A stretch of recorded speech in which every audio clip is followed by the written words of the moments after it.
दोस्तों, भगवान बुद्ध ने कहा है कि कोई भी कार्य कभी असंभव नहीं होता। हम जब भी किसी कार्य को करने का अपना मन बना लेते हैं तो वो संभव हो जाता है। कोई अगर यह सोच ले कि उससे यह कार्य नहीं होगा या समय अब निकल चुका है और अब वह कार्य करना संभव नहीं है, तो कभी भी आप उस कार्य को कर नहीं पाओगे। इसीलिए बुद्ध इन नकारात्मक विचारों को खत्म करने के लिए कहते हैं जब जागो तब सवेरा। एक समय की बात है, बुद्ध मगध राज्य के एक गांव में भिक्षाटन के लिए जाते हैं। वो गांव में घुसकर देखते हैं कि सारे गांव में सन्नाटा छाया हुआ है। दूर दूर तक कोई भी व्यक्ति दिखाई नहीं दे रहा था। बुद्ध एक घर के द्वार पर पहुंचते हैं और जोर से भिक्षा देने के लिए कहते हैं, लेकिन अंदर से कोई बाहर नहीं आता है। बुद्ध गांव के दूसरे घर के दरवाजे पर पहुंचते हैं और आवाज लगाते हुए भिक्षा मांगते हैं, किंतु इस घर से भी कोई भी व्यक्ति भिक्षा देने के लिए बाहर नहीं आता है। बुद्ध तीसरे द्वार पर पहुंचते हैं और फिर से भिक्षा देने के लिए आवाज लगाते हैं, जिस पर उस घर का दरवाजा बड़ी ही धीमी आवाज के साथ खुलता है। एक व्यक्ति बाहर आकर बुद्ध को प्रणाम करता है और कहता है, प्रभु आप इस समय इस प्रकार बाहर ना घूमें, कृपया आप मेरे घर के अंदर चलें और आज रात आप मेरे साथ ही रहें। व्यक्ति बुद्ध से कहता है कि इस समय मगध के राज्य के जंगलों में अंगुलीमाल नाम का डाकू देखा गया है, जो कि बहुत ही निर्दय है। कृपया आप आज रात बाहर ना जाएं। बुद्ध उस व्यक्ति से पूछते हैं, अंगुलीमाल डाकू से लोग इतना क्यों डरते हैं?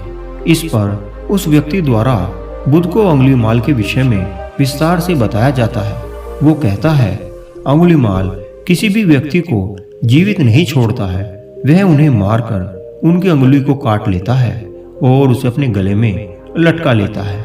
उसका आतंक इतना है कि कोई भी व्यक्ति संध्या के समय अपने घर से नहीं निकलता है। मगध राजा के सैनिक भी अब उससे डरते हैं। बुद्ध यह सब सुनकर वहां से जाने लगते हैं। व्यक्ति द्वारा बुद्ध को काफी रोका जाता है, किंतु बुद्ध जंगल की तरफ निकल पड़ते हैं। संध्या का समय हो चुका था। बुद्ध निर्भीक होकर जंगल में आगे बढ़ते रहते हैं। सामने उन्हें एक लंबी ऊंची कद काठी का व्यक्ति हाथों में तलवार लिए हुए दिखाई देता है। बुद्ध बगैर डरे उसको नजरअंदाज करते हुए उसके पास से निकल जाते हैं। अंगुलीमाल देखता है एक सन्यासी उसके बलशाली स्वरूप को नजरअंदाज करके आगे निकल गया है। अंगुलीमाल बुद्ध के पीछे दौड़ा, लेकिन वो उनके दिव्य प्रभाव के कारण बुद्ध को वो नहीं पकड़ पा रहा था। अंगुलीमाल बुद्ध को पीछे से आवाज लगाता है और जोर से चिल्लाते हुए कहता है, रुको। बुद्ध रुक गए और मुस्कुराकर बोले, मैं तो कब का रुक गया हूँ, पर तुम कब रुकोगे?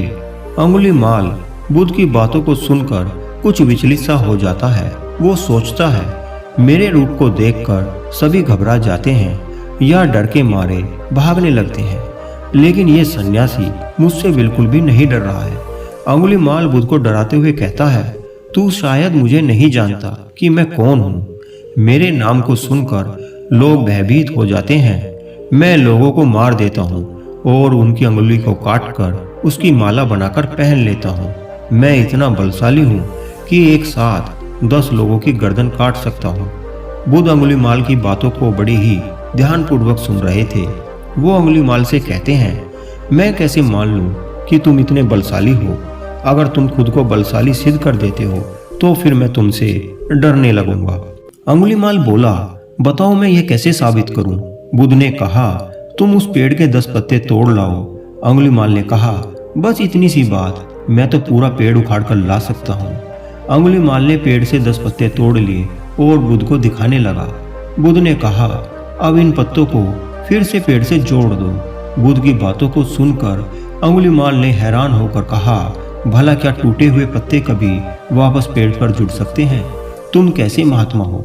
इस पर बुद्ध बोले, मैं तुम्हें यही तो समझाना चाहता हूँ, जब तुम इतनी छोटी सी चीज भी वापस नहीं जोड़ सकते तो तुम कैसे बलशाली हुए?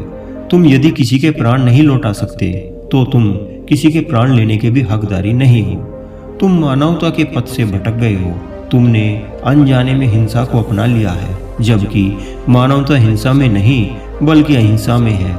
बुद्ध की बातों को सुनकर अंगुलीमाल के हाथों से तलवार छूट जाती है और वो बुद्ध के चरणों में लेट जाता है और ध्यानपूर्वक बुद्ध की बातों को सुनता रहता है। बुद्ध आगे बोलते हैं, तू मुझे रुक जा कह रहा था, मैं तो कब का रुक चुका हूँ, तू ही है जो अभी तक चला जा रहा है। अंगुलीमाल बुद्ध से कहता है, मैं तो एक जगह रुका हुआ ही था, आप ही चले जा रहे थे। इस पर बुद्ध कहते हैं, मैं सब कुछ समझ चुका हूँ और सब तरह की हिंसा छोड़ चुका हूँ और इसी कारण से अब मैं रुक चुका हूँ, लेकिन तुम लोगों के साथ अत्याचार करते आ रहे हो और लोगों को मारने के लिए उनके पीछे भाग रहे हो, इसीलिए तुम अभी तक रुक नहीं पाए हो। अंगुलीमाल भगवान बुद्ध की बातों को सुनकर रोने लगता है। वो अपने अश्रु पोंछते हुए भगवान बुद्ध से कहता है, प्रभु मैं इतना आगे निकल चुका हूँ कि अब वापस लौट पाना संभव नहीं है। मैं बहुत से लोगों को मार चुका हूँ, लोग मुझसे नफरत करते हैं, वो मेरे नाम से भी डरते हैं। एक हत्यारे को समाज कभी भी स्वीकार नहीं करेगा। अब काफी देर हो चुकी है। भगवान बुद्ध अंगुलीमाल से कहते हैं, यदि तुम यह बात मानते हो कि तुमसे अपराध हुआ है, तुमने लोगों की हत्याएं की हैं, तुम अपराधी हो, तो तुम्हारे सुधरने की अभी भी संभावना है। तुम चाहो तो तुम अभी भी सुधर सकते हो। इंसान जब जागे तभी सवेरा होता है। अंगुलीमाल बुद्ध की बातों को सुनकर बिल्कुल बदल जाता है। वो अहिंसा को स्वीकार कर लेता है और अपने गुनाहों का प्रायश्चित करने की बात कहकर बुद्ध की शरण में चला जाता है। भगवान बुद्ध उसे अपनी शरण में ले लेते हैं। आगे चलकर यही अंगुलीमाल नाम का डाकू बड़ा बौद्ध भिक्षु बना। इस कहानी से हमें एक बहुत बड़ी सीख मिलती है। हमें कभी भी हिंसा नहीं करनी चाहिए। हर जीवित वस्तु को जीने का अधिकार है। बस अंतर केवल यही है कि मानव अपने दर्द को बता सकता है, लेकिन पशु पक्षी ऐसा नहीं कर सकते। ईश्वर ने ही पूरी प्रकृति को बनाया है।